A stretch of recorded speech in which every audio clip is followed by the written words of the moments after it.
नईम पंजोता साहब, ब्रेक से पहले जिस तरह हम बात कर रहे थे, हुकूमत आपको मुफाहमत की बात करती है, मिल बैठकर मामला आगे चलाने की बात करती है, आप किसी मामले पर भी बातचीत करने को तैयार नहीं है, तो मामला आगे कैसे बढ़ेंगे? अब देखिए, बात यह है कि मामला की अगर बात की जाए तो मामला आगे तब बढ़ सकता है या आगे तब चल सकता है। सबसे पहले आप देखें कि अगर आप आवाम का मैंडेट छीन कर, अगर आवाम ने आपको रिजेक्ट कर दिया है और आप धांधली करके, आप डील करके, जो है फैब्रिकेशन करके फॉर्म 45 के अंदर फॉर्म 47 अपनी मर्जी से बनाकर आप अगर जाकर मसनद के ऊपर बैठेंगे तो आप कैसी मफामत की बात करें। सबसे पहले जो हमारे ऊपर फर्ज है वो ये है कि आवाम के वोट की हिफाजत करना। अवाम ने वोट दिया है तहरीक इंसाफ को। अब तहरीक इंसाफ का शख्स, तहरीक इंसाफ का हर मेंबर, तहरीक इंसाफ का हर वो बंदा जिसको अवाम ने वोट दिया है और उस ने अब अगर वोट की हिफाजत नहीं करनी और वोट की हिफाजत की जगह के ऊपर वो जाकर उनके साथ बैठ जाए, उनके साथ डील कर जाए, तो ये कैसी मुफाहमत है। सबसे पहले तो वो ये बताए ना कि मरीम नवाज साहबा जब हार गई हैं तो कैसे उनको जितवा कर उनको वजीर आला भी बना दिया गया और इसी तरह से नवाज शरीफ हों, शहबाज हों, बाकी सारे हों। लेकिन पंजोता साहब, ये इल्जाम 2018 में भी लगे, हमने देखा 2013 में भी आरओस का इलेक्शन कहा गया, 2018 में आरटीएस इलेक्शन कहा गया, तो ये तो मामला आप इल्जाम लगाएंगे या इस तरह बात करेंगे? शेख साहब इसका काउंटर यही करेंगे कि पहले इलेक्शंस के बाद भी तो इसी तरह मामला होते रहे ना। दो चीजें हैं जी। केपीके के अंदर गवर्नमेंट आई, आते ही अली अमीन गंडापुर ने कहा कि कोई हल्का बताएं जो खुलवाना चाहते हो, हम तैयार हैं और उसके अंदर हमें कोई किसी किस्म का मसला नहीं है। अब इनसे पूछे ना, इनसे बात करें, इनसे कहें। लेकिन 2018 में मुस्लिम लीग नून ये बात कर रही थी, पाकिस्तान पीपल्स पार्टी बात कर रही थी, कुछ हल्के खिलवाने की भी बातें हो रही थी, वो इलेक्शन को नहीं मान रहे थे, आरटीएस बैठ गया था, तहकीकात कराने की बात करते थे। उस टाइम तो आप लोगों ने ऑफर नहीं की कि आए हम तहकीकात भी कराते हैं, हल्के भी खिलवाते हैं। देखिए, बात यह है कि इमरान खान ने तो हमेशा ऑफर किया है। उसने कब इनकार किया है? कब उसने कहा है कि कोई अगर चाहे हल्का खुलवाना चाहता है तो इमरान खान ने कहा कि जी नहीं, मैं नहीं खुलवाना, मुझे उसके ऊपर एतराज है। और दूसरी बात यह है कि यहाँ पर कमीशन की भी बात हो रही है। ठीक है, कमीशन बना लें, उससे पीछे चले आए ना। उससे पीछे अगर आए तो हमारे पास फॉर्म 45 मौजूद है, जो इनके पास मौजूद है वो आपके चैनल के अंदर ही किसी एक हल्के के लेकर आ जाएं तो फिर हम हमारी बात भी खत्म। ये कहेंगे कि हम जो ड्रामा कर रहे हैं वो भी खत्म। बात यह है कि इलेक्शन कमीशन इनके साथ मिला हुआ है, वो बल्ले का निशान हो, खान साहब को डिस्क्वालिफिकेशन हो, इंटर पार्टी इलेक्शन की बात हो, कोई भी बात हो तो इनके हक में ही सारे फैसले हमारे खिलाफ हैं। रिजर्व सीटों का मामला हो तब भी इसी तरह देख लें तो अदालतों के अंदर जो प्रेशर डाला गया वो शुक्र अल्हम्दुलिल्लाह वो अल्लाह ताला ने इमरान खान साहब को, इस कौम को सुरखरू किया। जो लोगों के ऊपर जुल्म ढाए गए थे, ये प्रोपेगेंडा करते थे कि ये वीडियो भी खुद बना रहे हैं, किसी के साथ कोई ज्यादती नहीं हुई, किसी के साथ कोई जुर्म नहीं, जो है वो जुल्म नहीं हुआ, किसी के साथ कुछ भी नहीं हुआ। वो शुक्र अल्हम्दुलिल्लाह उन 6 जजेस के लेटर ने सारी हकीकत एक्सपोज कर दी कि चले नसीम सदीकी साहब को भी जरा शामिल गुफ्तगू कर लें। सदीकी साहब, पाकिस्तान में जो कमीशन की तारीख रही है वो यही रही है कि कमीशन बनाओ, मामला दबाओ, मिट्टी पाओ और जान छुड़ाओ। तो क्या लग रहा है कि इस कमीशन का भी मुस्तकबिल वही होगा? हमूदुर रहमान कमीशन, पता नहीं कौन कौन से कमीशन इस मुल्क में बने हैं कि कोई भी सैर हासिल नहीं रहा, किसी से भी कोई फायदा नहीं हुआ। बिल्कुल आदिल, थोड़ा सा टाइम दीजिएगा। शेख साहब ने पूछा था कि क्या होता है, तो कमीशन पाकिस्तान में वही होता है कि मेरा कमीशन कितना होगा। आपने बिल्कुल सही मिसाल दी। हमूदुर रहमान बड़े, उनका भी बड़ा अच्छा नाम था। उन्होंने जो कमीशन बना, क्या रिपोर्ट शाया हुई, हमारे साबिक चीफ जस्टिस जावेद इकबाल साहब, एबटाबाद पे कमीशन बना था, मेमो गेट पे कमीशन बना था, मिसिंग पर्सनस पे कमीशन बना था। उनका रिजल्ट क्या निकला? क्या ही अच्छा होता कि अगर ये 3 साबिक जो जज हैं अच्छी शोहरत वाले। अच्छा, ये बड़ी एक अजीब बात है हमारे मुल्क में ना, हम कहते हैं अच्छी शोहरत वाले, इसका मतलब है बुरी शोहरत वाले जज भी होते हैं। तो जो बुरी शोहरत वाले नहीं, वो इस तरह है, मेरे जज हैं, ये आपके जज हैं, ये मेरे सहाफ़ी हैं, ये आपके सहाफ़ी हैं, ये मेरे अफसरान हैं, ये आपके अफसरान हैं, यही चल रहा है अभी तो सियासत में पाकिस्तान की।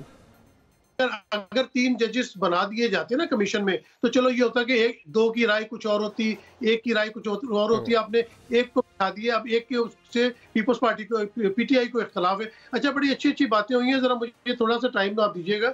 बात हो रही थी इलेक्शन की 2018 की, आपने भी की 2013 की। तो मेरा भाई, जब 2013 के इलेक्शन हुए थे तो जरदारी साहब ने इख्तलाफ किया था, 2018 के इलेक्शन तो नून लीग ने इख्तलाफ किया था। लेकिन ये जो मौजूदा इलेक्शन हुए इसमें तो अपोजिशन वाले जो दूसरे लोग हैं, यानी कि आप देखें कि मुस्तफा नवाज खोकर हो गए, मुस्लिम लीग नून के अपने बंदे जो है वो कह रहे हैं जमात इस्लामी ने सीट वापस कर दी है।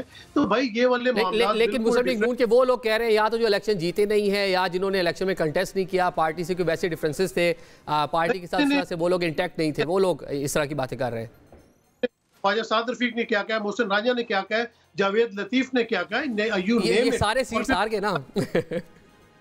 नहीं तो है तो नून लीग से ताल्लुक ना, पीटीआई में तो किसी ने इस तरह नहीं कहा था, इस तरह के कमेंट्स कभी भी नहीं आए थे। फिर आप करते मुफाहमत की बात, जी मुफाहमत कर लें, ये तो उसी तरह बात हुई कि एक चोर जो है वो किसी के घर में कूदता है और मालिक जाग जाता है, वो शोर मचाता है, तो चोर कहता है जी मुफाहमत कर ले, जी बैठ के बात कर लेते हैं और फैसला भी मैं ही करूंगा। मुफाहमत आप किस तरह करेंगे? आपने एक पार्टी के साथ जो है पहले आपने उसको इंटर पार्टी नहीं माना, कहा जी मुफाहमत कर ले, अच्छा मुफाहमत कर ली, फिर आपने उससे बल्ले का निशान छीन लिया, मुफाहमत कर ले, उसने कहा अच्छा चलो ठीक है मैं बल्ले के निशान के बगैर जो इलेक्शन लड़ लेता हूँ, फिर उसके बंदे जीत जाते हैं, आप वहाँ फार्म 47 ले जाते हैं, वहाँ पे आप कहते हैं मुफाहमत कर लो, फिर आप मखसूस नशिस्तों पे उनकी छीन लेते हैं। फिर आप सिद्दीकी साहब जरा आगे की चीजें जरा फोर्स ही कर रहे हैं, आप ये बताएं क्या फोर्स ही कर रहे हैं, आगे क्या होगा पाकिस्तानी सियासत में? माजी तो हो गया, जो होना था हो गया, अब चीजें जो हैं अदालतों में है, केसेस चल रहे हैं, ट्रिब्यूनल्स जो है वो क्या फैसले देते हैं, ये चीजें तो चले आ ही जाएंगी। आप आगे का क्या फोर्स ही कर रहे हैं? पाकिस्तान तहरीक इंसाफ कोई तहरीक चलाने जा रही है, मौलाना भी साथ होंगे, क्या देख रहे हैं?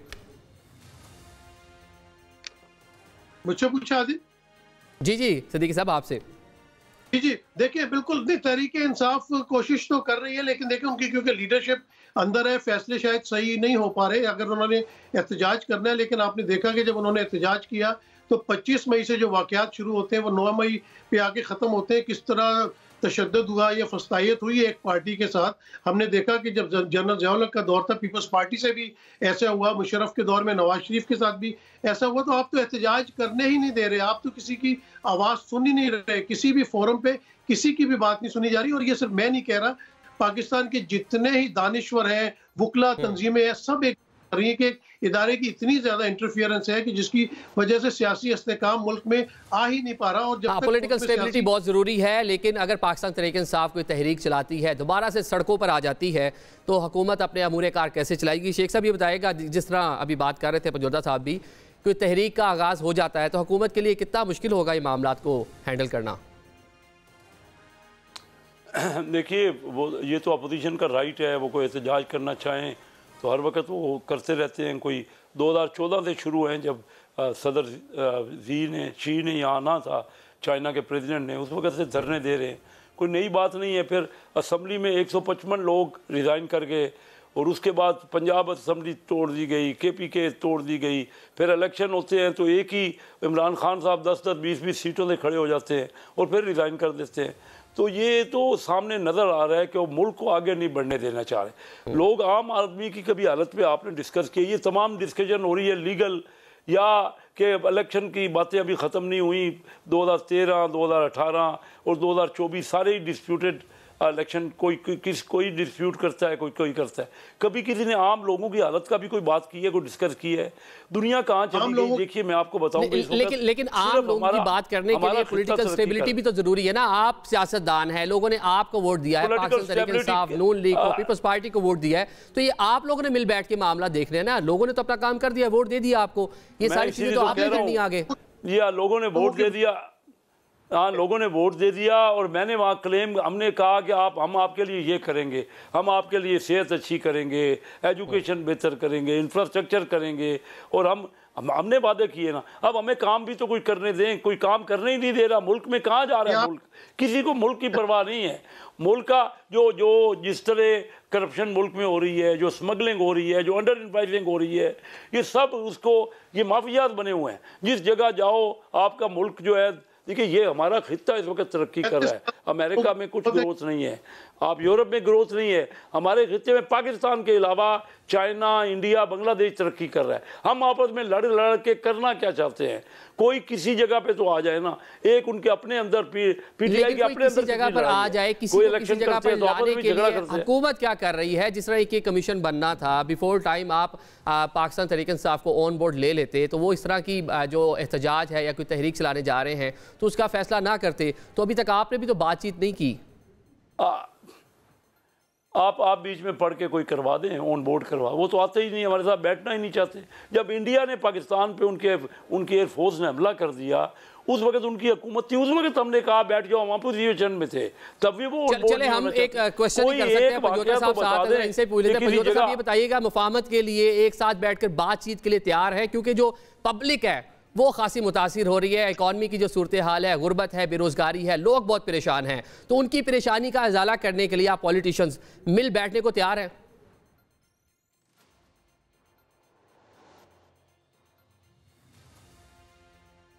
नईम पंजोता साहब। जी सर, मुझे आवाज़ नहीं है, क्या आपने कहा?